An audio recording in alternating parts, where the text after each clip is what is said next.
When I first told people I was going to be a photographer, I had visions of how my life would be.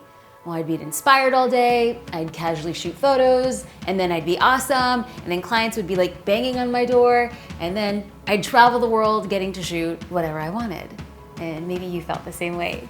Maybe you wanted to be a jewelry designer and you imagined life would be creative days dripping in gold and silver. Or maybe you wanted to be a virtual assistant so that you could set your schedule and not have a permanent boss. If you're anything like me, you're struck with the realization that your imaginary business looks nothing like actually building your business.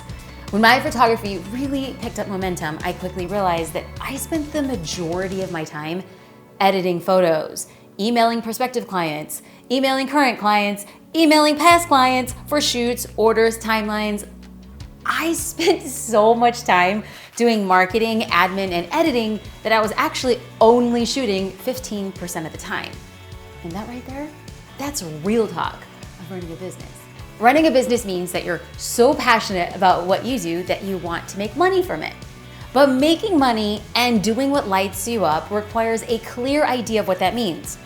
Running a business will take about 80% of your time to allow you to do 20% of what you're really passionate about. I'm totally and completely bat trash crazy about helping business owners build their businesses on social media. I love it. I could talk about it all day. In fact, that's what I want to do. Talk about it all day. And that's what I get to do a little bit as CEO of Social Curator. But here's the truth. 80% of my time as a CEO has nothing to do with what I want to do. And there's a good chance owning a jewelry business has more to do with processing orders and managing inventory than it does designing necklaces. And there's a good chance being a virtual assistant means that you don't have one boss, but lots of bosses who want a million things from you all at once.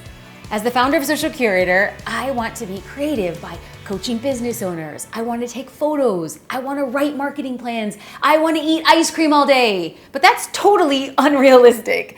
The majority of my day is filled with meetings, emails, planning future projects, and more emails. But I can't complain about it. Why? Because doing the heavy lifting in my business means that I get to spend my entire life working and doing something I love. If you want to start a business and you want to do something you love, please remember one thing. You're starting a business. It's going to take a lot of time and a lot of hard work, and I'm making this video because I wish someone took 2 minutes to deal it to me straight. I absolutely believe you can make a living doing something you love. But please take the time to balance your imaginary wishes for a career to the discipline it's going to take to build a successful business. If you have started a business before, what advice do you have for someone just starting out? I'd love to hear your thoughts in the comments below. And on the days when work seems really hard, I want you to change "I have to do this" to "I get to do this." You're following your dreams and your passions even on the really hard days. I look forward to reading your comments below.